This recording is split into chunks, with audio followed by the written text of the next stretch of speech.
here. But for those that have joined us, thank you. It is a pleasure of mine and ours from Carl Illinois College of Medicine to really welcome Dr. Michael Choma here for our Bleeding Edge Innovation Grand Rounds this quarter.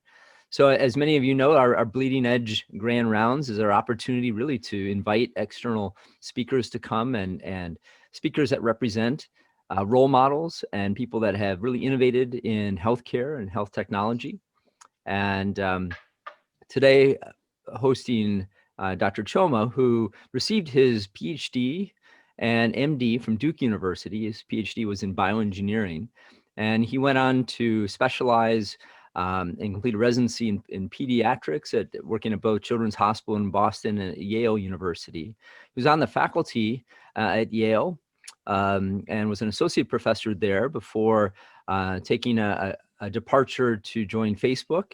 And then in his current position as Vice President of Clinical Solutions at LookDeep Health, he continues to maintain an affiliation with Yale University, affiliate professor position there, as he's investigating computer vision and technologies of computer vision for clinical use.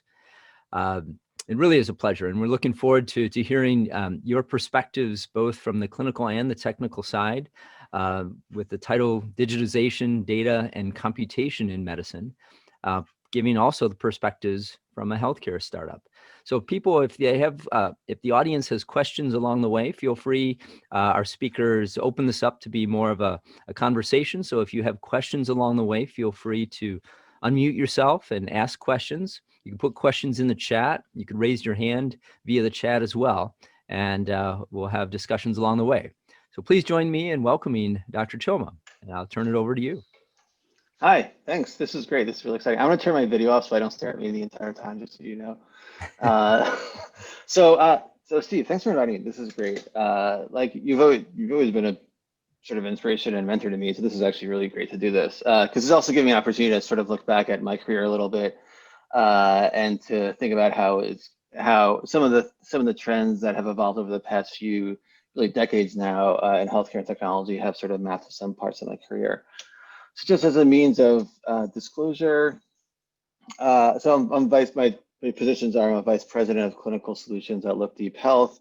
So I focus mostly on external partnerships and pilot programs between mostly academic medical centers and LookDeep Health. I also sort of lead our clinical science, and I make sure that we focus on clinical use cases that align with our technology. I do have an equity position in LookDeep Health, and I also maintain some academic footprint. I remain as an adjunct associate professor at Yale. So I just want to talk about me a little bit. And again, I think that this is in part, I sort of have a different model for a career as a physician. So to the extent there are trainees in the audience, I want to talk about that a little bit. And again, I want to index my career to some major trends over the past 20 years or so in medicine and technology. So my first academic love was really physiology. Physiology as defined as the physical processes of life that I really enjoy, just even in my free time, thinking about how the body works, not just how the physics of how the body works, but also from an engineering worldview, how to think about function, dysfunction, regulation, and failure. And very early on in my career, I ran across Guyton, so the legendary physiologist, and this really was a huge influence in me to how to think about physiology and healthcare in general from sort of a very regimented systems-based engineering perspective. I think my second academic love was lasers. Lasers are super cool and a great way to learn about the physical sciences and actually I think in general how a lot of the world works.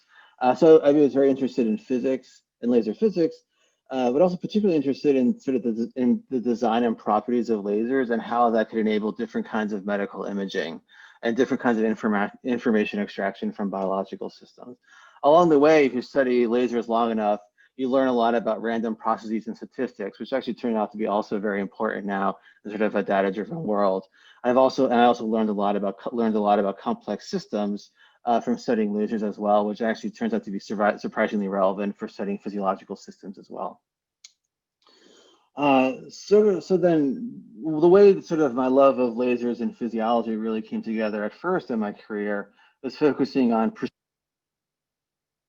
physiological processes. And this is actually in particular where sort of Dr. Popart's influence has been definitely sort of obvious in my career, that I spent a lot of time using different kinds of OCT and interferometric laser technologies to study sort of small scale physiological processes. Over time, this focused on two things. One is on ciliary physiology. Cilia are the organelles in the lungs that help our lungs remove mucus out of them. And defective mucus clearance is present in certain genetic disorders such as cystic fibrosis, primary ciliary dyskinesia.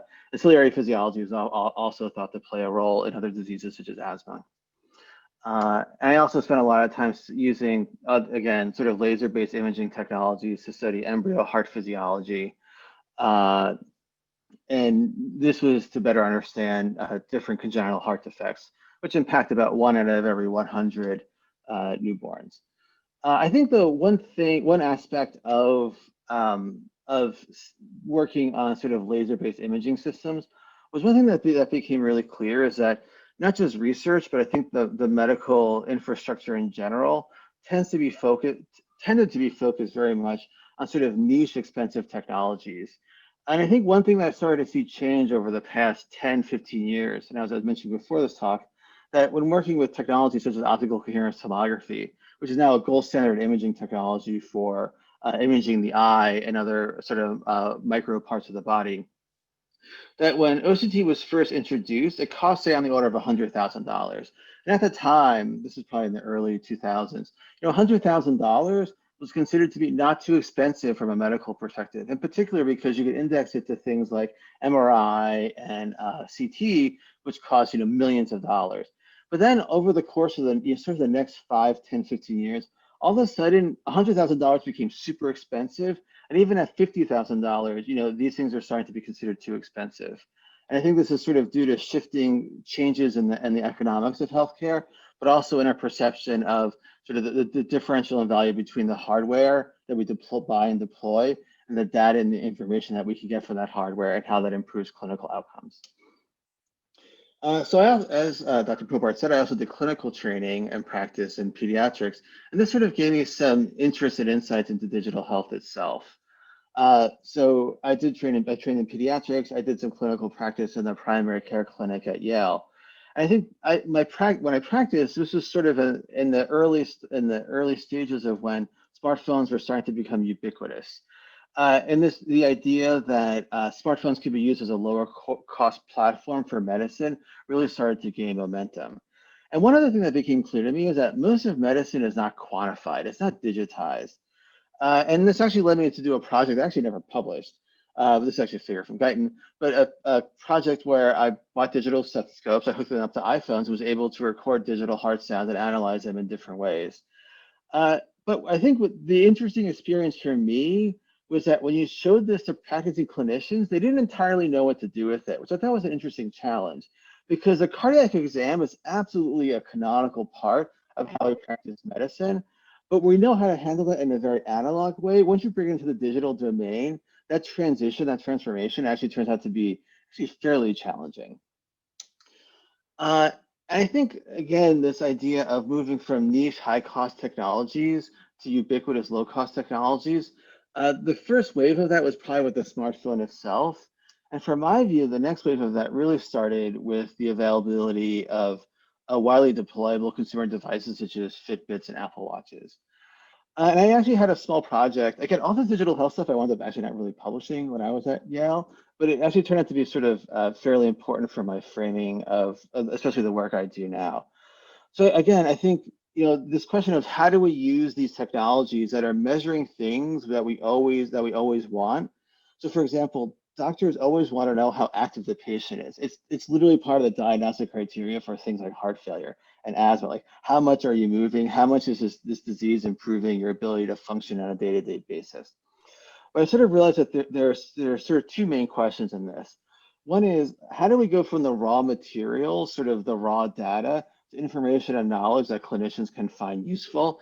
And the analogy I used to use was, doctors no longer draw the blood themselves and do the analysis themselves. They a technician or phlebotomist will draw the blood, and then you send it to a lab. When you get back is irrelevant information or knowledge in the form of, say, a chemistry panel. So I became very interested in like, how do we take the relatively raw data here from say a Fitbit or an Apple Watch and transform that into usable data? And this was a sort of a startup. I worked on at Yale. I never really got off the ground all that much. We worked with this company Numenta in Silicon Valley, and the company was called Good Day Bad Day. And we try to tackle this problem of how do we make useful visualizations and useful analysis of this fire hose of data we get. And it's a data that on the face of it, doctors always want anyway, but as it turns out, when you try to bring it into the digital domain, it's challenging to know how to bring that into clinical practice, and it's challenging to know how to make and how to improve outcomes with that.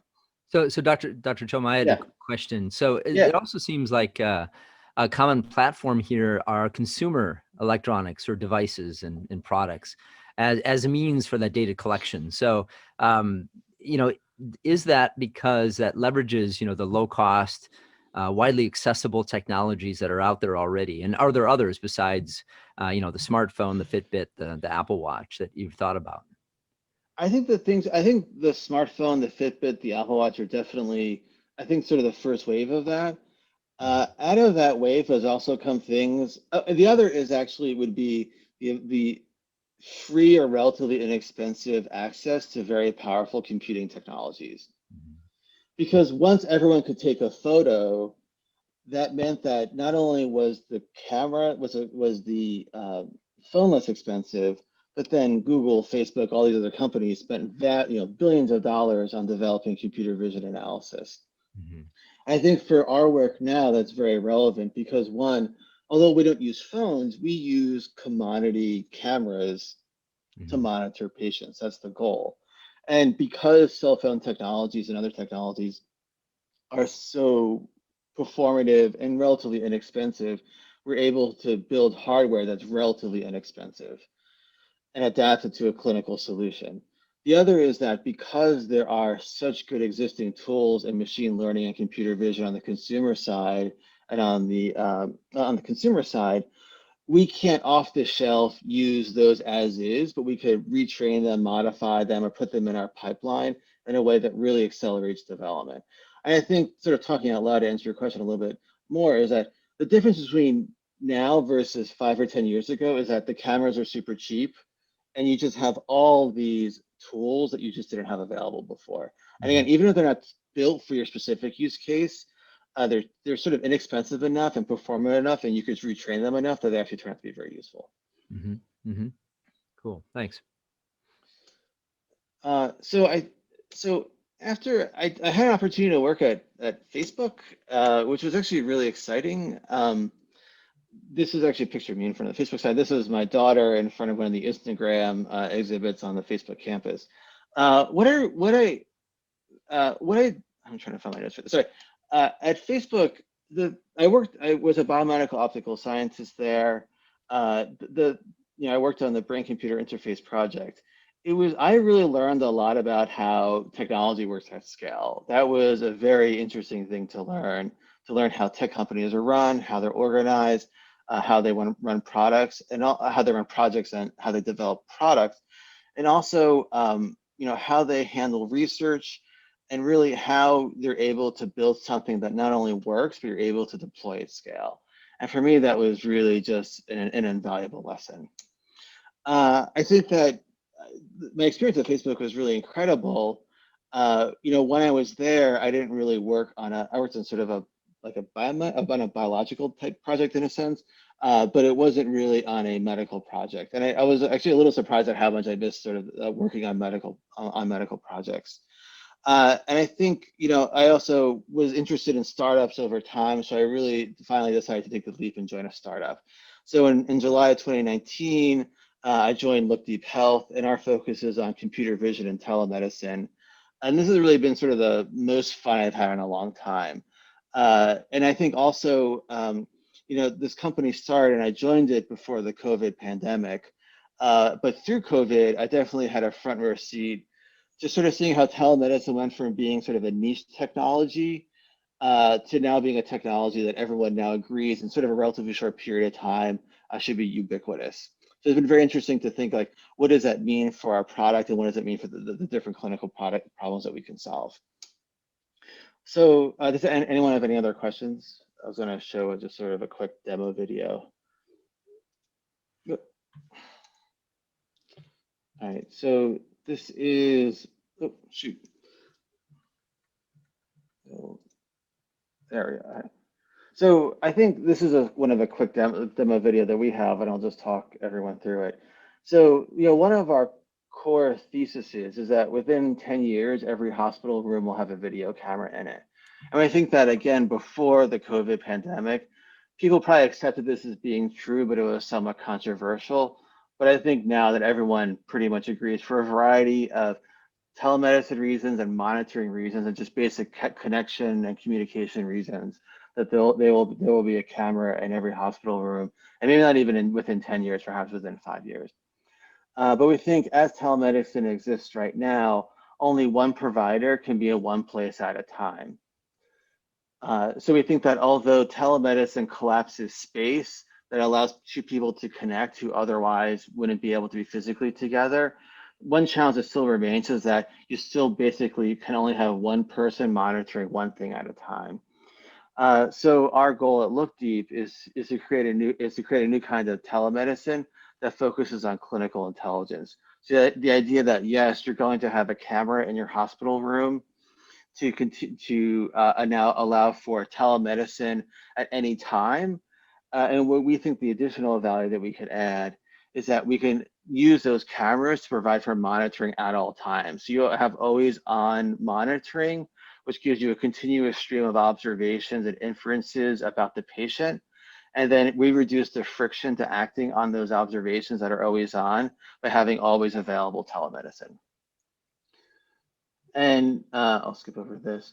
The product that we're developing is called the Clinical Action Platform. And the idea is to have situational awareness across your entire inpatient population. So it's sort of a sense of like you have some always on situational awareness of the health of your entire inpatient population. And within that, we sort of have three pillars to the product. One is a patient safety center, which I won't really talk too much about today, but that's sort of like a telemetry station, but focus on sort of like physical observations or sort of a more intelligent version of telesitting. Another platform, another pillar, which I won't talk too much about today, is patient experience. It just recognizes the fact that when a patient's in the hospital, they're isolated from their friends and family, and we can provide connection from the patient in the hospital to their friends and family at home. But I do want to talk, what I want to talk a little bit now is this idea of local telemonitoring, the idea that you can give AI-driven clinicians situational awareness and tele-access to all patients all the time from anywhere. So just a quick video demo of what this what this actually looks like. So this is my cell phone screen. You click on the LookDeep app here. It brings up the my patient roster. So I'm an individual clinician and say these are all the patients on my hospitalist service. I can scroll through my list of patients, and then I can click on my patient. And when I click on the patient, it gives me some quick demographic information on the patient. And then there's a button. It gives me some information about the current status. It tells me the patient is currently in the bed, and the patient is alone, and that these are observations made from the always-on computer vision.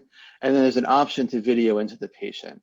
So I can click on that button, and it brings up a little bubble. So now this starts a telemedicine interaction. So I'm able to interact with the patient. I'm able to talk to the patient and say, for the sake of this demonstration, that as I talk with the patient, I'm concerned that the patient is getting a little agitated. I'm concerned that they may have delirium. So then I communicate with, say, a consulting psychiatrist who's an expert in delirium and altered mental status. And then what they're able to do is they themselves are able to go to the app, that they're able to drill down into some of the computer vision observations that we make. And these observations can include where the patient is over time. Are they in bed? Are they out of bed? Are they in chair? Are they out of a chair? How often is a patient alone? How lonely, which is a metric of how lonely they are.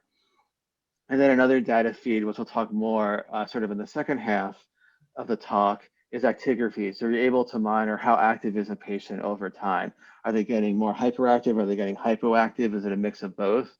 And then after the consulting psychiatrist looks at all this data, they themselves are able to join this telemedicine encounter. So from our view, what the value we want to show and deliver is that we reduce the friction to access to the patient, including within the hospital. Because if your consult on another floor in the hospital, they may as well be at home. So we want to be able to collapse that distance, and then we want to be able to generate always-on observations that are able to lead to to better diagnostics and better care. So that's the demo. I don't know if anyone has any questions about that, or if I should go Yeah, on. maybe this is a good break for some questions, because I think there probably, I hope, are quite a few out there. To open that up, anybody wants to ask questions at this point?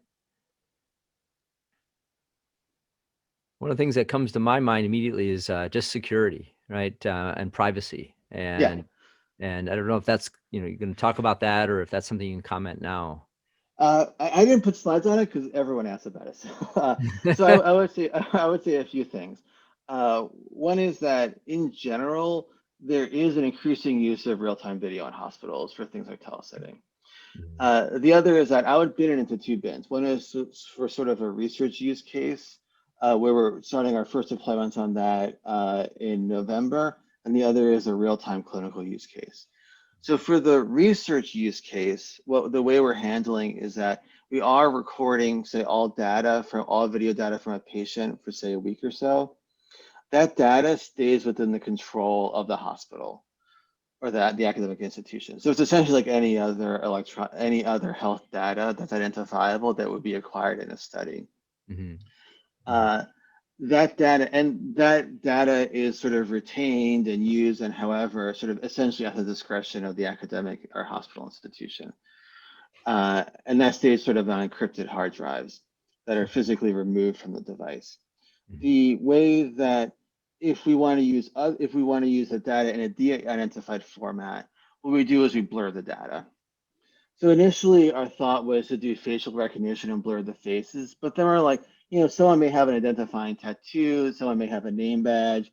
So what we do for the purposes of that, if data is to go to us or for other uses, is to essentially blur it, therefore obfuscating anything that's identifying.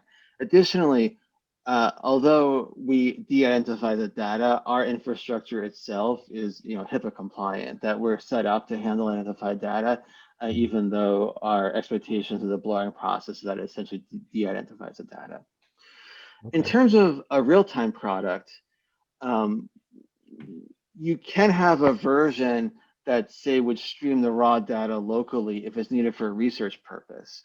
But for regular clinical operations, the workflow would be it takes a frame, it makes observations and inferences on it, and then it gets rid of that frame. And I think the reason I bring that up too is that it highlights the fact that our goal is not to record video, it's to make observations. And just as recording electrical signals is how you generate EKG, if you want to know how many people are in the room, the best way to do that is with a video feed. But our intent is to generate those observations, is not necessarily to store the video data. So, and then, so I don't know if that answers your questions, but yeah, that's our general framing for privacy. Yeah, that's interesting. I think a related question popped up in the chat about just privacy of visiting family members or others that may enter the room, and I mean, do you have to get consent, from everyone to be video recorded this way? Yeah, I think that highlights a few different aspects of handling change like this. One is that we definitely do align the different care teams with the technology. So for example, with one of the institutions we're partnering with an early warning team. So they're focused on monitoring, sort of risk of sepsis across, 100, 200 patients, like some large number of patients in the hospital. And that team itself is multidisciplinary as doctors and nurses. So once we sort of get the engagement at that level and the buy-in from that level, we definitely get buy-in from nurses because they're the ones who are at the front lines. And they're the ones over time historically have correctly raised concerns about privacy and things like that. So, for this institution, we actually presented to, an audience of nurses, and they were able to ask us questions. And we're able to highlight how we handle privacy and security. And then I think, that opportunity is good because it helps everyone think through how this can help make their lives better, and to highlight that this is, the intent is to make your clinical work better and to make the patient lives better. Mm-hmm. So I think it's getting buy-in from the different stakeholders uh, for how it's going to change. And then additionally, sort of the other party that we always align with, and you sort of have to align with, but is sort of the hospital leadership, sort of at the executive level. So I Mm-hmm. think, making sure that you align your clinical champions, your on-the-ground clinicians, and hospital leadership. I think if you have those parties aligned, then that gives you the best opportunity to work out these issues like privacy, and not just highlight sort of the concerns, and not just to mitigate the concerns, but to help show the potential of the solution as well. Mm-hmm. Mm-hmm. I think with family, uh, you know, it's if you're not by the bedside, it's hard to know. We hope that this can give families access to their loved ones in the hospital when they otherwise can't. The other thing I should also say is that, you know, um, for the hardware we're deploying for the research solutions, it also has a physical flap on it. So if at least for these research studies we're doing, if someone wants to close stop monitoring, they can. They can just close. There's a physical flap that you can close and then stop monitoring there too. Mm-hmm. So Mm-hmm. if you have any follow-up questions, I'll take them. But that's our general framework there. Okay. Well, I think there's lots of questions coming in here. There's one from Dr. Karen White. Karen, I don't know if you wanted to ask and explain that a bit,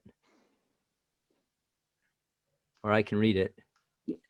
So just Sorry. when patients come into the hospital, they sign sort of a general consent saying you're consenting to the care that you're getting here in the hospital. Do you anticipate that this will be so universal that it will be part of that general consent of the patient, that you're coming in, there's a camera in the room, we're going to be recording you, sort of like, when we put you on monitoring, it's sort of understood. Of course, patients can say, no, I don't want those patches on. And I think you just said that, if there's a camera in the room, maybe there's a flip down, there's something that you covered up. Can a patient say, I don't ever want you to record me like that. You can put me on a monitor, but you can't record what I look like in the bed. I mean, I think that, right, you brought up, uh, I think ultimately this is the decision of the hospital, that the technology has different use cases. And I think some of them could potentially, at the discretion of the hospital, fall under some sort of general monitoring, or it may not. I mean, but I think these are details that we discuss as we work through sort of a deployment, because it's hard to know off the bat. I think one good thing about things like IRBs is that there's existing infrastructure for handling these questions. Uh, but I think I don't have a general answer to that, because I think the use cases can be very different. And I think that for administrative, legal, and also just the culture of the hospital, they may want to approach things in different ways. I mean, our approach is that when we deploy, for the research pilots we're doing, that we're starting very soon, there's a flap, there's a sign on the door that says, this room is being recorded. So I think, that's how we're addressing that in a sort of a more research context. Uh, I mean, I think then, and again, there's always the distinction between sort of the regulatory, legal, and just what the culture of it is. I think to me, it would make sense if someone's being recorded, you have to tell them they're being recorded, and that you have existing rights and responsibilities around that. But I don't know if that answers your question, but I think sort of like on a per deployment basis, to me, is sort of what makes the most sense. Yeah, it does. Right now we have EICUs. The cameras in those EICU rooms are are powerful enough, you can come down and look at, what an eyeball looks like, whether or not, when the nurse flashes the light, does the pupil constrict? And I don't even know right now, when we put these cameras in our EICU, I know we're looking at the patient. I don't think we're recording them for posterity. It's just in the moment. Mhm. Mhm. Well, I think part of the model though is, again, there's no real need to record for posterity, except possibly in a research basis, right? If the goal is to know simultaneously how active is the patient right now, are they in bed, are they out of bed, how many people are in the room, that inference can be drawn from, say, a handful of images, and those images can be discarded. So there's no need for retention for, a lot of the data. I mean, this comes up in medical imaging as well, right? That, what gets stored in like you don't store the raw case-based data in MRI all the time. In fact, by routine, I don't think you do. You retain some process version of it, often in the form of images. So there's really, again, the intent is cameras are sensors that can make low-level data acquisitions that can be used to make observations that are useful. And the value is ultimately in in those observations and not necessarily in the raw data itself. Okay, we've got a lot of questions coming in, but I also want to make sure we get through your talk. So all these questions are there. Again, people feel free to ask at any time, but maybe we'll let our speaker move on to the next slide. So Okay, so again, so I guess, so stepping back a little bit, I think I want to talk a little bit about digitization, data, and computation, and what those mean in general and what they mean to medicine. So I think digitization traditionally has meant, especially from an engineering perspective, it means analog to digital conversion, meaning I have some analog state, I have a sensor that generates some voltage, and I digitize that voltage and store it as in some bits. I think what that's come to mean over time is that after that process happens, that data goes to some easily accessible, secure but accessible internet or cloud service. I think in terms of data, again, what we used to think of, what was used to imply by data is that when something is digitized, it becomes data. I think when we talk about data now, what we really imply is the so-called unreasonable effectiveness of data, that it helps us solve human problems in ways that were previously not possible. And that part of that effectiveness is the quality of the data, the quantity of data, and the diversity of data that we have available. And then lastly, computation. What we mean by that is essentially that we have powerful computing machines and powerful algorithms. And we also mean that these algorithms and machines are available at sort of like relatively low cost, and they're widely available, they're fairly readily scalable, and that they're sort of everywhere. I think in terms of digitization, I would say that most of medicine is not digitized, which is sort of why I put that slide up at the beginning, that, there are aspects of biology that cannot be sensed at all, that there's no sensor to pick them up. And that's really the domain of a lot of traditional biomedical engineering. Uh, there is data that exists in some digital form, but is not readily accessible. And I would say this is the state of a lot of existing electronic health records, or the challenges that people say with them, that yes, the data is stored, but it's an image of the EKG and it's not the raw voltage. So we have to do some convoluted process to get at the EKG, at the actual EKG data itself. Most of medicine is not digitized in part because humans are often used as sort of sensors and processors, if you will. So a physical observation of a patient or examination of a patient is essentially the human acting as a sensor. The two challenges with this is that it's a very lossy process, that the information that in principle exists in the real world, the human's only able to transduce some small portion of that. And also it's intermittent. Even for a critically ill patient, that patient is only really thoroughly examined a few to several times per day. whereas their disease is evolving, sort of all day long. And the last part I would say that most monitoring and examination exam data is not captured. And I would say that as a practical matter, basically most of the time, no one is really there to see what happened most of the time. I think I just want to quickly go through the evolution of glucose data as sort of an example of how things have gone from sort of analog to digital to sort of like modern cloud and compute. So, the original glucose sensors were not even really for consumers or, sort of regular for patients outside of the hospital. They were really used in a clinical setting by physicians and nurses. What really changed it was that you had this colorimetric test and you had an analog device that could read the color and give you a glucose reading. Over time, that evolved both in terms of the test strips themselves and in terms of the hardware. It evolved to where you could put a test strip in and get a digital readout. And while this is technically digitized, it's not really usefully digitized as we usually think of digitization. The next step was to take these little devices and plug them into USB ports so you can sort of read them into spreadsheets. One of the big things that also happened with glucose sensing was that the hardware evolved that you could measure interstitial glucose. And you could do this on a continuous basis. And I think the reason why this is so interesting from a data perspective is that interstitial glucose is not the gold standard measurement. However, you could record it all day, every day, all the time. So in the end, you're able to trade off that fact that fine, we don't have the gold standard measurement, but we could only measure the gold standard measurement a few times a day for what is essentially continuous glucose monitoring with things like the Freestyle Libre with an interstitial glucose measurement.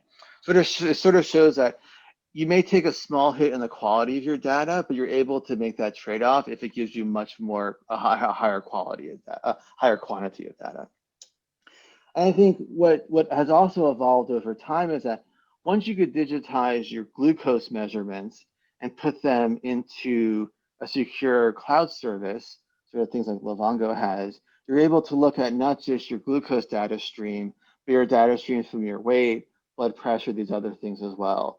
So you're able to devise sort of an entire set of digital interventions and services around this data with sort of like a much more thorough way of not just monitoring diabetes, but hopefully improving diabetes care and improving the care of many different diseases that sort of are big public health concerns, such as obesity and high blood pressure.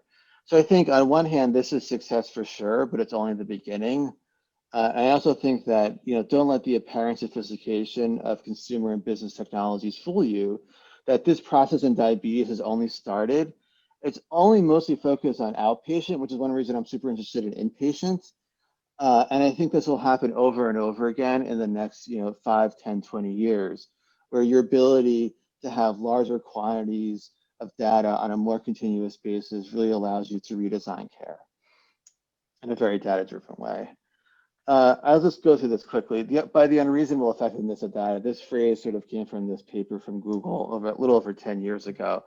But it's basically saying that while physics is very elegant in terms of their sort of concise formulas that can describe the physical world, these formulas have not really been useful for anything that involves human beings. And their argument is that we should embrace complexity and make use of the best ally we have, which is the unreasonable effectiveness of data. And one of their other points was that invariably simple models and a lot of data trump more elaborate models based on less data, which I think is now becoming I only really understood and appreciate that relatively recently. But I think this also doubles down on the point that people say that when you talk about data science, about 3/4 of that is probably the data of it. That if you have if you have data that has sort of the right quality, quantity, and density, that actually relatively simple models turn out to be relatively powerful. And I'll skip over this for the interest of time, but I think it's really the main paradigm shift, and this is an image from Francois Cholet, is that we sort of in classical programming went from inputting into a system rules and data to get answers, and over time it's evolved to machine learning, which is giving data, giving answers, and generating rules. Or mathematically, we're learning a function based on the inputs and outputs of that system. And this is, at least for me, I grew up in the domain of linear systems, Fourier transforms and all that. And I sort of had to relearn that those tools are still valuable from a classical programming perspective, but machine learning is sort of a complementary tool that's very powerful when you have a lot of data. And the other thing I'll quickly say, this is an image from Scott Page's great book called The Model Thinker. I think I also grew up in an era where I think one of the main goals of modeling, at least sort of from my worldview, was explanation, was explanatory, was to provide testable explanations for empirical phenomena. And I think there's a little bit of a trade-off between how explanatory a model is versus how predictive it is. Predictive models to make a numerical and categorical prediction of future unknown phenomena, that's really the imperative in a lot of medicine. So I think it's also worth realizing that even if our models aren't explanatory, they may be predictive. The example I use for this is that if I say tomorrow's weather is going to be like today's weather, that's actually a pretty good predictive model that has almost zero explanatory power. And I think that mindset can be applied in medicine too, that the fact that the future looks like the past or likes look like likes in a data sense, even if that doesn't have explanatory power, it may have plausibility, but it has predictive power, and that's worth it. That's an important advance. And lastly, computation. Convolutional neural nets are extremely powerful, and there's all kinds of machine learning tools out there. And again, computation also means that these are all examples from Google, but Google, the fact that you could have fully loaded Python notebooks freely available online, and the fact that for not a whole lot of money, you could deploy infrastructure as a service at a startup, for example. This is very powerful and allows things to get off the ground much more easily than you could have even 5 years ago. So let me shift gears a little bit. And Steve, how much time do we have? I don't want to, do we have like? I think we could probably go till 1. People may drop off at 1 if they have other commitments, but we have till 1:30 for Q&A. So. Okay, so I'll go through this relatively quickly. So why is this all relevant to clinical medicine? I do think that when we talk with clinicians, we have a sense that two things are happening. One is that there's a shift from data telling us what already happened, which is almost like the classic thing you teach med students with your history, physical exam, assessment plan.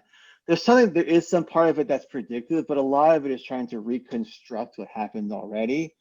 And I think the availability of more digitized information, that there's now more of an emphasis on, we need to know what's going to happen next and plan around that.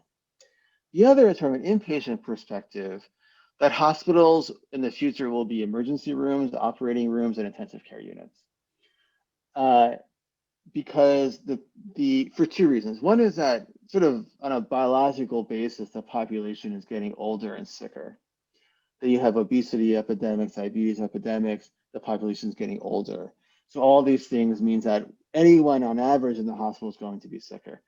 The other is that because we're getting much better at outpatient care, fewer patients ever get in the hospital. So by the time you're in a hospital now, you're actually fairly sick. So the average hospitalist patient keeps getting sicker every year. So I think functionally, as a practical matter, even if the floor is not an intensive care unit, a lot of those patients are sort of like ICU-ish sick. So they're actually fairly sick. So I think that the push to prediction is important, and the trend towards much higher acuity in the hospital is also important. I think the way this will play out over time is that if you start with sort of this machine learning model of data, answers, and rules, that the data is clinical data, the answers are outcomes, sort of high-level morbidity and mortality outcomes, and what we can get from machine learning are predictive algorithms. These predictive algorithms get fed into clinical workflows, because medicine is ultimately a human endeavor. These clinical workflows, the effectiveness of these workflows are monitored through real-world outcomes. These real-world outcomes are then subsequently fed back into the human clinical workflows, and these outcomes also in the form of data and outcomes are used to update the machine learning model. So I don't know if any hospital quite operates like this yet, but the reason why I like this, at least from an engineering perspective, is that it's a closed loop system. And it also recognizes that medicine is a human practice, and that the machines are there to help. That they're not really there to replace, that they're there to help the doctors and nurses and everyone else generate better outcomes. And then those outcomes are fed back into human clinical workflows and into making the machine learning tools better.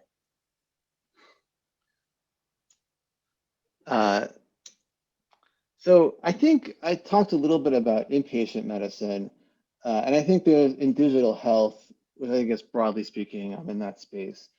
But I think inpatient medicine is relatively neglected. And I think one area where it's relatively neglected, although important, and a lot of work is starting to go into it, is inpatient deterioration.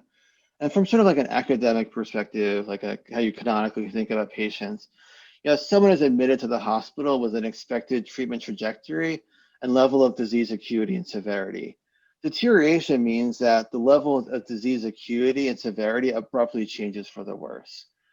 And what this triggers as a practical matter, as a human workflow matter, is that patients need to be reassessed, that new treatments are often needed, that new levels of monitoring may be needed, and that patient may need to be transferred to, for example, an intensive care unit. Patient deterioration is a particularly interesting entity to think about in value-based care, where you think of value as the outcome per dollar spent. But hospital stays are very expensive, and there's a general understanding backed by some data that timely recognition and treatment improves both the numerator and denominator of the value equation, that it leads to better outcomes, shorter hospital stays, and fewer ICU admissions. And this is no small thing, in a population of about, 330 million or so. This is pre-COVID data, but there's about 30 million hospitalizations a year, 30. So, some people are admitted more than once to the hospital, but sort of on the order of like 1 out of every 8 Americans is hospitalized every year. And again, by the time you're in the hospital, there's a non-trivial risk you may develop sepsis, delirium. So this is a fairly big problem. And from my view, it's also interesting because it's 30 million people a year, and the average stay is, say, a few days.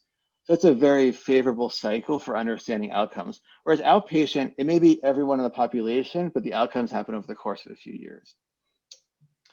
I want to quickly just talk about two kinds of deterioration.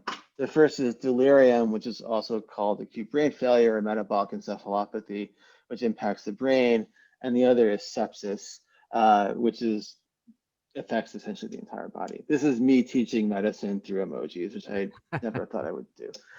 So delirium is the acute onset of rapidly changing mental states in the setting of other so-called primary illness, often of an infectious nature. It could be pneumonia, urinary tract infection. Leads to confusion, agitation, hyper or hypoactivity, which is particularly interesting from the view of computer vision monitoring. If you continuously monitor how active a patient is, leads to sleep alterations, which is another thing you could start to assess using monitoring, and personality changes. Delirium affects up to 50% of all hospitalized seniors with sort of an aggregate cost of well in excess of $100 billion a year. The financial benefit of an avoided case of delirium is on the order of $11,000.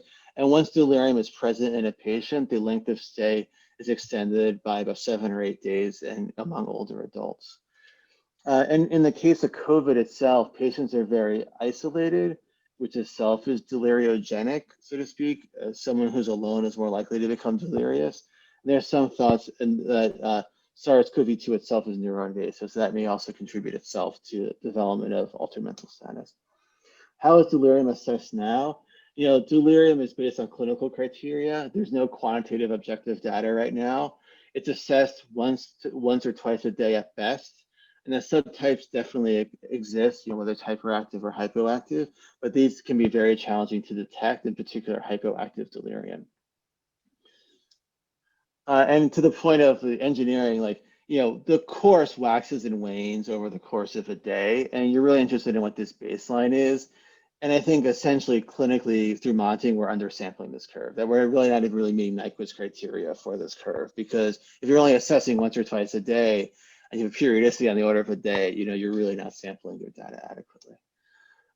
The other type of deterioration we think about is sepsis, which is a syndrome caused by an infection that leads to immune dysregulation or organ injury and sometimes shock. And here, shock is the inability of the body to maintain adequate perfusion and oxygen delivery. It can often cascade to death.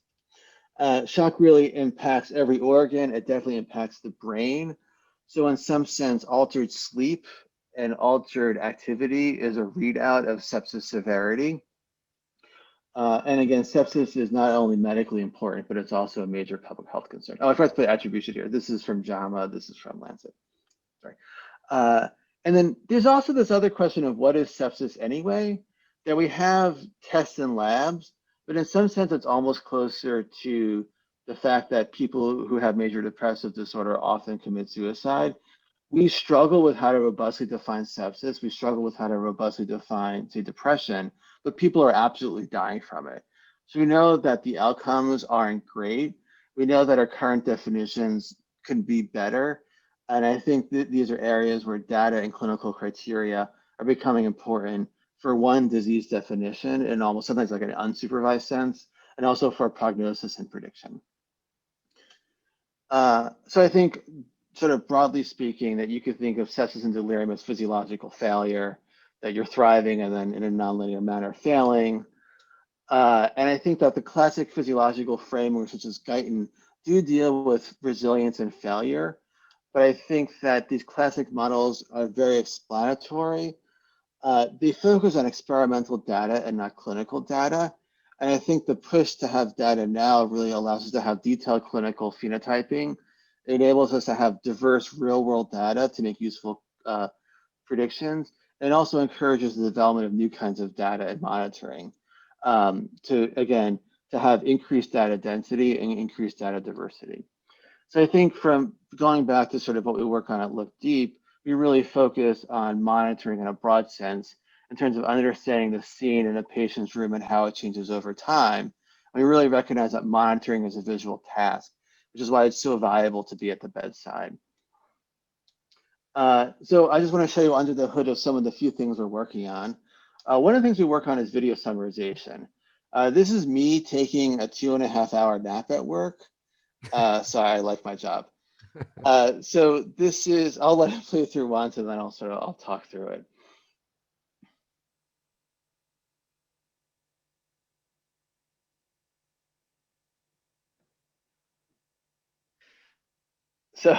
So again, so this is 2 hours and 40 minutes of me sleeping, and using computer vision, we're able to compress that into about 30 seconds. So we're able to see that it takes me, like 20 minutes or so to actually fall asleep. I apparently move a lot more than I ever thought I did when I sleep. That's actually sort of interesting data to have. And then 2.5 hours into it, my boss is like, "Oh, you actually are sleeping," and he wakes me up. But I think this is an interesting way to present data to clinicians, because you could imagine say the rapid response team is called to a patient on the floor. This patient looks like they're getting much sicker. Before the rapid response team goes into the room, they could just look at a summary video of what happened over the past day. And I think that would give sort of like an orthogonal set of insights compared to what you see in sort of the numerical imaging and text data you have in the medical record. Another is activity monitoring or actigraphy. So how can we do what a Fitbit does, but in a completely non-intrusive way? This is me on the left having a pseudo seizure or an episode of agitated activity, and on the right-hand side is me eating. And on the y-axis is sort of a relative intensity of activity level. And you can see that when in this case when I'm very agitated, that the activity level definitely spikes in a clearly identifiable way. Whereas when I eat, it's sort of like you can see that there's activity off of baseline, but it never really spikes quite the same way. We could look at this in more sophisticated ways of visualizing the data. This is the actigraphy data trace filtered to different time constants for when I'm sleeping. So the 1 second time scale is sort of essentially the raw data, what's happening in 1 second intervals. And a 5-minute time scale, you can sort of think of like human activity as being bucketed into activity intervals that are 5 minutes long. So the magenta trace is, you can see as I'm falling asleep, I have these small bursts of activity. When I'm sleeping, I have a few small bursts of activity and then I wake up. Over 5-minute time scales, it looks like I'm sleeping pretty soundly. That none of these blips are really significant on a 5-minute time scale. And again, you see significant activity before and after I fall asleep. We could also translate this into activity counts the same way an actigraphy watch would. So this is from the sort of the agitated event where the cyan are where there's no activity, and the magenta is where there is activity. So it's a way of sort of cleaning up the data and also saying over the past second, yes, no, there was activity or there was not activity. One of our interests in this, without going into detail, is that there's a lot of work to show that wearable actigraphy is very useful in delirium, in particular for looking at sleep-wake cycles. This is a non-delirious patient, 8 days after surgery. This is a delirious patient. For the non-delirious patient, you can clearly see regular circadian rhythms, whereas in the delirious patient, those are not there. We don't think wearables are, we think they're very useful. I think they're unlikely to be ubiquitous in a hospital. So that's one reason why I focus on activity. And then lastly, we could do things like make a bed, like basically reproduce a bed alarm. So we could say that I'm in bed, I'm in bed, I'm in bed, then I'm out of bed. So I think one of the interesting things I find about computer vision is the scalability of measurements. So even if in some sense our actigraphy data isn't quite as good as a wearable actigraph, which maybe I would buy, maybe I wouldn't. What you get from video is that we also get telemedicine, and you could also do other things like assess the room state and things like that. And again, at the end, you're not going to put sensors everywhere. You can't put a sensor on all 4 extremities. You can't put a sensor on the bed. Like you just wind up having sensors everywhere. And at some point, I think you're going to want to have a camera to make these observations as opposed to an array of sensors. And again, so sort of returning to this relevance to clinical medicine, we think that we can provide clinical data that can help improve clinical workflows and machine learning algorithms that hospitals themselves are doing. We think we directly impact clinical workflows through telemedicine. And we think over time we'll get to predictive algorithms. We think predictive algorithms meaning they make a clinical level prediction. But we think we're not there yet. We don't really think the state of AI is there yet either. So our current status, we have a core team of 10 people. We have a broad advisory team and investors. We're imminently starting our first research pilot study at one academic medical center focused on ICU Delirium. We're in the final approval stages of a second research pilot study focused on early warning systems and deterioration. And then we have 2 others in the pipeline. One is focused on consult psychiatry. The other is focused on general medical service focused on older adults. And a lot of what my job is right now, my day job, is our product is ready to pilot. So I'm doing a lot of outreach to develop partnerships to pilot our product itself. So this is the team. They did a lot of the work here. I'm just talking. So I'll stop here and I'll take any more questions that people have. Wonderful. Thank you so much, Dr. Choma. This is really fascinating. Also, just your view of the future, right? And how this technology can really be integrated to improve care. I know we've got a lot of questions. Maybe we start by just if people have questions they want to unmute and ask themselves, we can start with those.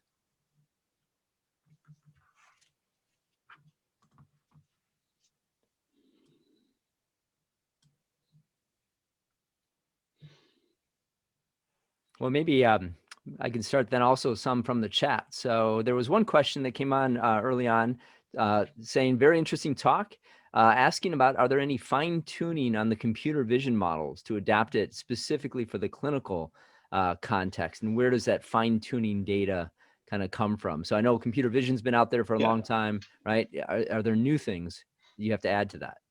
Yeah, so I have a slide for it. The answer is yes.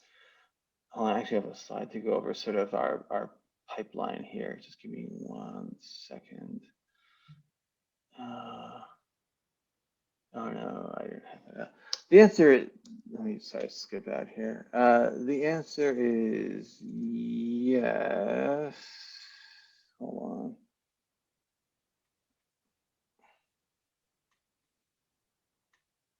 Should have this. Oh, there it is. Yeah, so this is our AI development pipeline.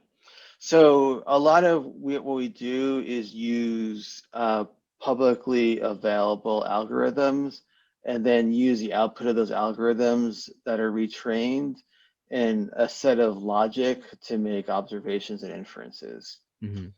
So the kinds of data that we use, there's publicly available data that you could use to sort of through, off the web. that there's synthetic data you could use that we generate in sort of different rendering environments. We do have a simulation room where we could simulate different environments. And then this is really the value of clinical partnership, that ultimately you do need real world data in order to robustly sort of validate and develop the algorithms.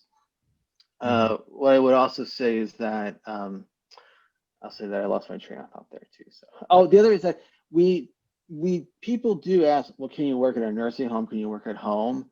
I think that's too unconstrained. That those environments are too unconstrained. That the hospital room environment is relatively constrained as things go. So that's one thing that helps us also, that we're sort of confining the use case to hospital rooms. Okay. Okay.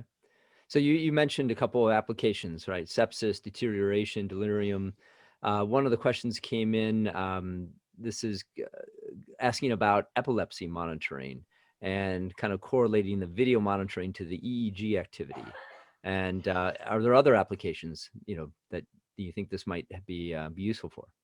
Yeah, I would say that one reason we focus on the delirium and sepsis is that it fits within the value-based healthcare model, but by no means are we exclusively interested in those. The video EEG is super interesting because actually the data is routinely sort of recorded already. I mean, I'd be happy to talk about that. That's definitely a use case we've thought about, and I think for a variety of reasons that the computer vision monitoring is useful there. I think there's a few other use cases in addition to the sepsis, the delirium, the video EEG. One use case that's actually very good is alcohol withdrawal for a few different reasons. One is that it's a very interesting use case of using traditional metrics, which are used in the diagnosis of alcohol withdrawal, including sort of sympathetic overdrive, looking at heart rate, blood pressure, things like that. So it'd be an interesting way to develop workflows that use existing clinical data with the new data. It has nice endpoints that you could look at. You could look at not just avoided cases of, say, seizures or severe withdrawal, but there's a lot of work looking at how do you minimize use or optimize use of benzodiazepines in treating alcohol withdrawal. The other is that, sometimes people withdraw and you don't expect it. It's a not a common story. 2 to 3 days after surgery, someone's in withdrawal. So I think that's another case where if you have general monitoring, let's say like a surgical unit, where I think this like non-infrequently pops up, sort of otherwise healthy individuals or apparently healthy individuals 2 days after surgery are sort of like, agitated and withdrawal. I think the other is in physical medicine and rehabilitation, either in the ICU itself or in inpatient rehabilitation facilities, which are essentially hospital room-like, but there's a lot of tracking of not just altered mental status for stroke patients and TBI patients, but also the goal is physical rehabilitation. So having better quantification of physical activity over time is potentially useful as well. Okay, very good. There was a question about, well, is this used only for symptoms, or is it actually being used to discover new information or presentations of an illness, for example, that we may not realize because of this monitoring? Yeah, I would say that that on one hand, that's as a company not our goal. On the other hand, that's one of the most exciting things I find about new data. There's a nice paper in JAMA about a year and a half ago that developed novel subtypes of sepsis in a data-driven fashion.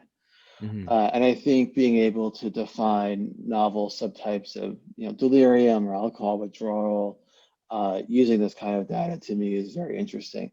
It's interesting from an academic medical perspective to me, because I think our diagnoses are essentially unsupervised learning done by humans, that we generate these conceptual models that account for variance in the data we see.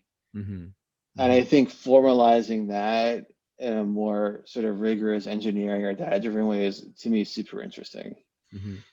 Or even to get to the more general case of like wearables, like there's there's probably 3 or 4 or 5 different phenotypes of asthma on the outpatient basis. And all we have for asthma now is like, have you been admitted to the ICU before? Like our criteria, it's like the cow's out of the barn already. We use those kind of criteria. We really don't really use the data we want to define things like asthma. Mm-hmm, mm-hmm. Good point. Yeah. So Dr. White, she's been doing a lot of work in ICU and sepsis. So I think a lot of what you're having to present here resonates with her.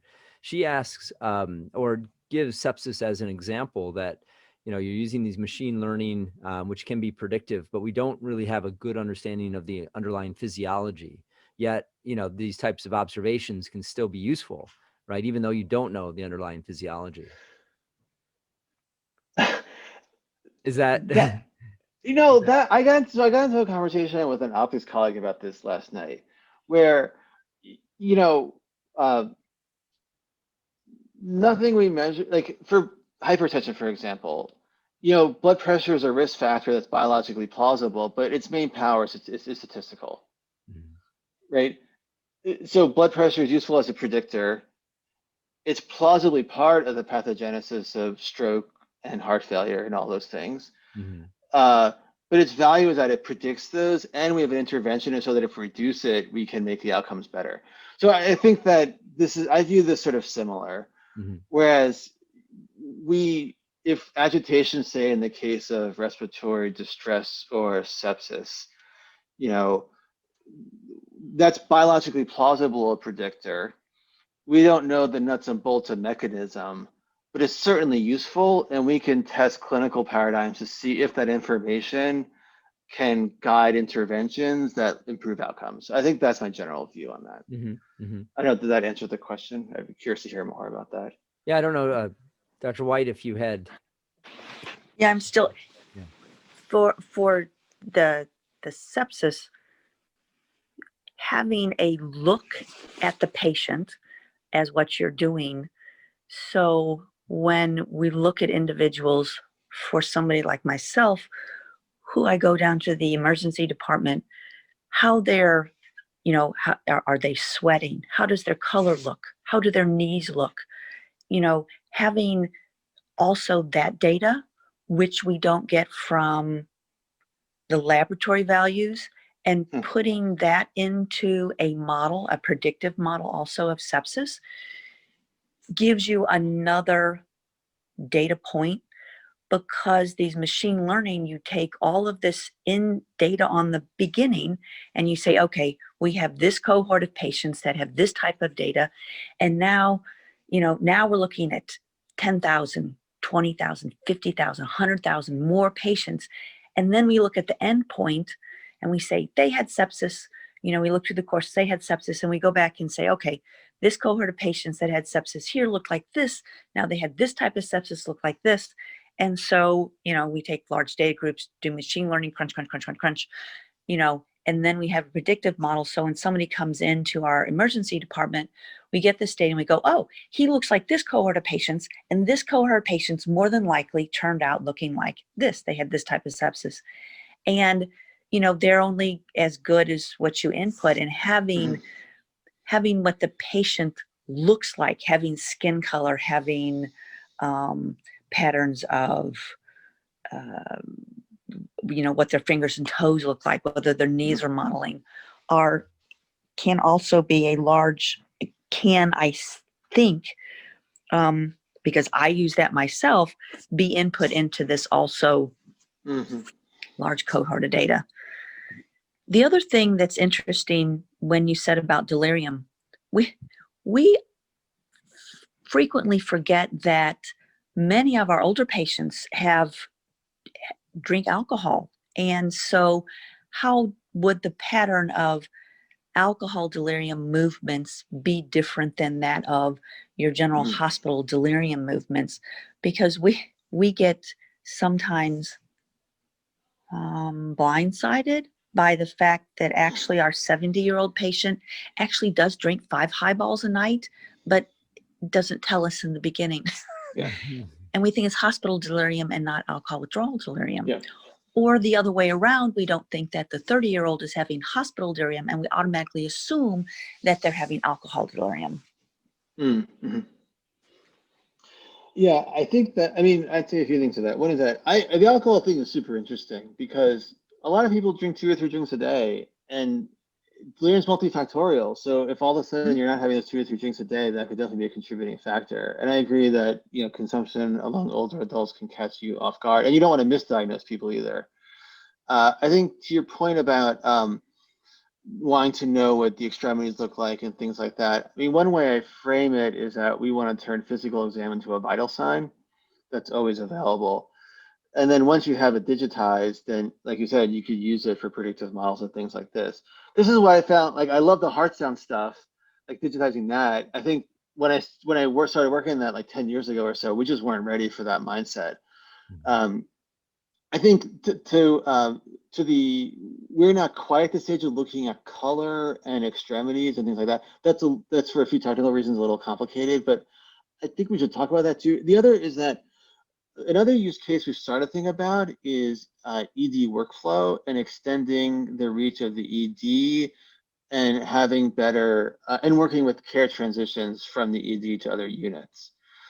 So it did register that you're talking about patients in the ED because I think the handoffs there, I mean, it's been a while since I've seen this, but it seems like transitions of care from the ED to the floor of the ICU are a pain point, an area ready for improvement. Uh, and then also, yeah, I know what your thoughts on that are, but that's something we started to think about too as well. Mhm.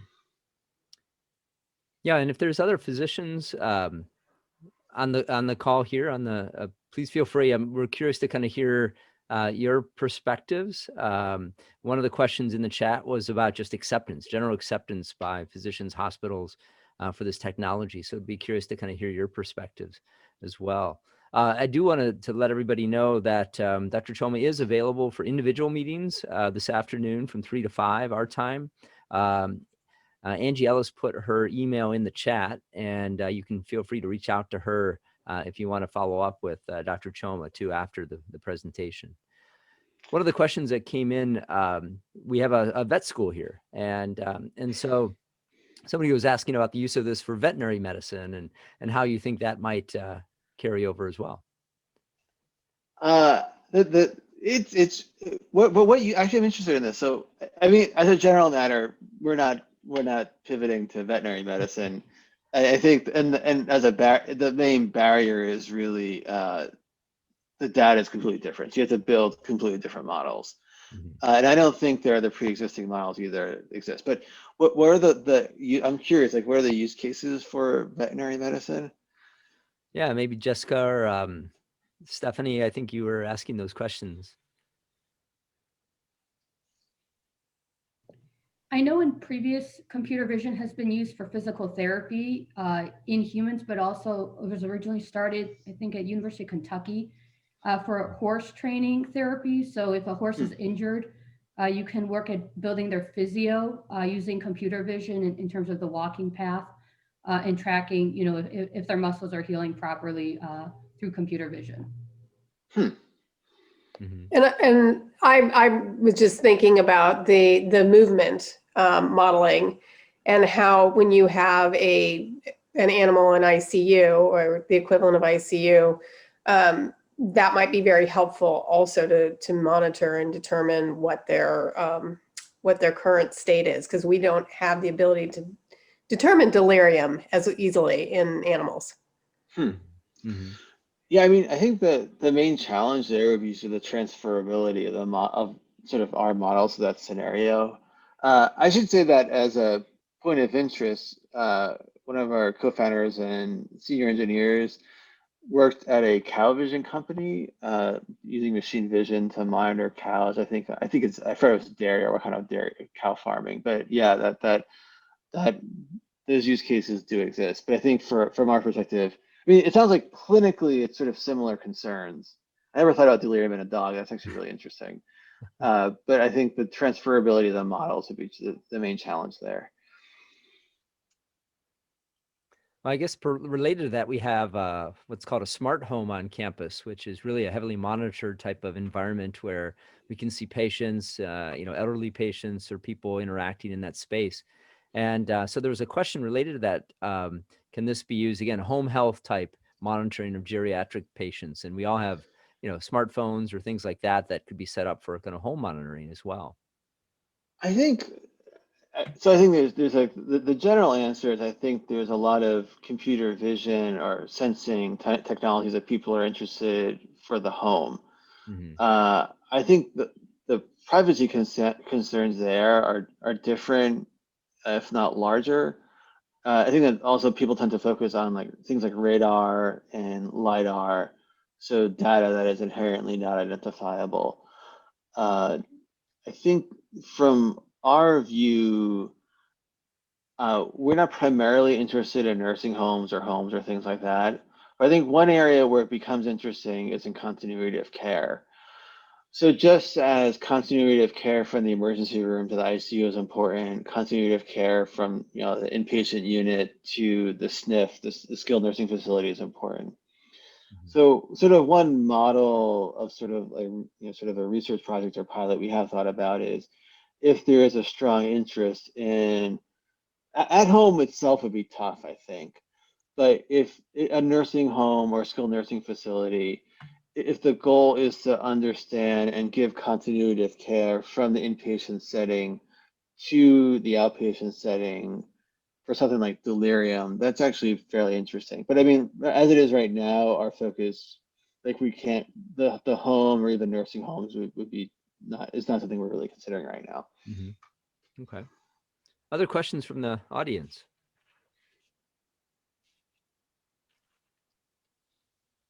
Well, I had one question. You had talked about just the vast amount of data that's being collected, and one thing that's kind of always puzzled me is that we have, for instance, Fitbits, or we have at home, almost continuous blood pressure type monitoring, and we can collect, hundreds, thousands of readings throughout the year, right, of that data. But yet, oftentimes, we still rely from the medical establishment on that, annual physical, where we take one blood pressure reading, and we trust that, right? And there's a lot of concern that, the Fitbit, that type of data may not be accurate as that, blood pressure reading in the doctor's office. But we have hundreds of thousands of readings. So is there a trade-off there, right? And you kind of referred to it. We have a huge quantity, but maybe the quality is a little bit lower. But is that still valuable, right, compared to that one blood pressure reading once a year in the doctor's office?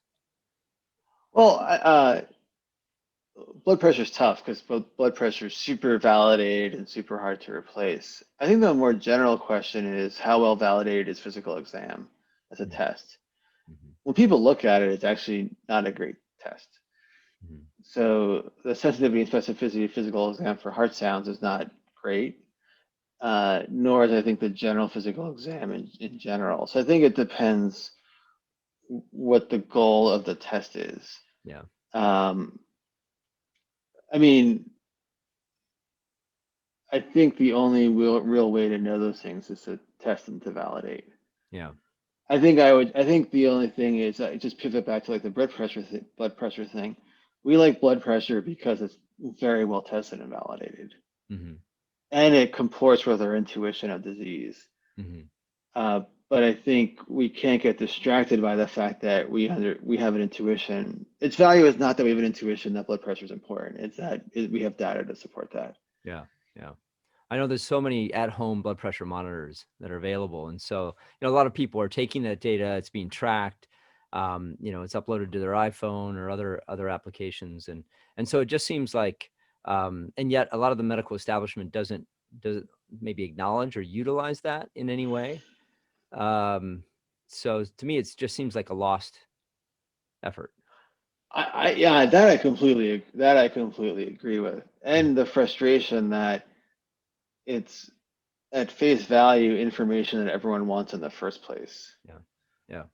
It would, but I think that also becomes a systems issue that I don't know. It's a tricky thing. It's ultimately I think a systems and human problem, not a data problem. Also. Mm-hmm. I was corrected in the chat. So yeah, when I refer to the Fitbit, that's more blood pressure, not blood pressure, but heart rate and steps and other that type of data. But again, just a huge amount of data coming in from these wearables, and I think if anything, what those have helped more than the data is just the awareness, kind of the self-awareness of physiological parameters, and how those correlate to kind of someone's overall health. And I think that's been a very positive impact. I mean, I'll show this figure because I like it, but I didn't make it into the talk this time. I mean, I think one thing we spent a lot of time thinking about is sort of, it's not new, this wisdom, knowledge, information, data hierarchy. Mm-hmm. But I think it's useful for thinking about what humans are good at and what computers are good at. Computers are really good at this. They're really good at taking lots of data and making sort of keen observations on that data. Mm-hmm. Humans are not that great at that.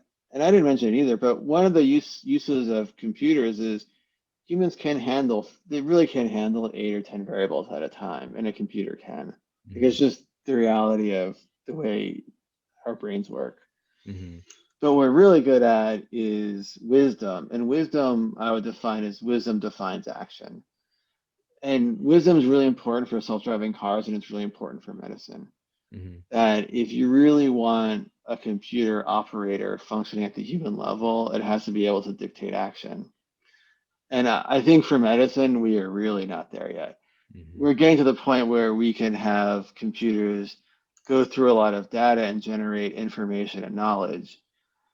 At the level of interpreting a retina scan or interpreting an EKG. But even if you have an AI can read X-rays very well, the fact that the X-ray says it's consistent with pneumonia doesn't dictate action. There's multiple other data points that go into that ultimately dictate action. Mm-hmm. Mm-hmm. I don't know. I mean, I just bring this up because this is a framing what we found helpful. Mm-hmm. So it's almost like, what do you need to give to, like, what did the clinician? Yes, the data is useful, but it's probably just not digested enough in some form, and there aren't, clinical workflows developed around that Mm-hmm. Mm-hmm.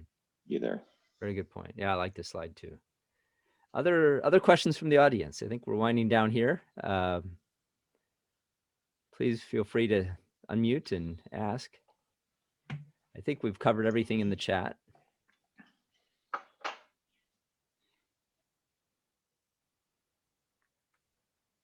Okay. Well, if not, please, on behalf of everyone, thank you so much, Dr. Choma, for your talk, your insightful comments, and future vision.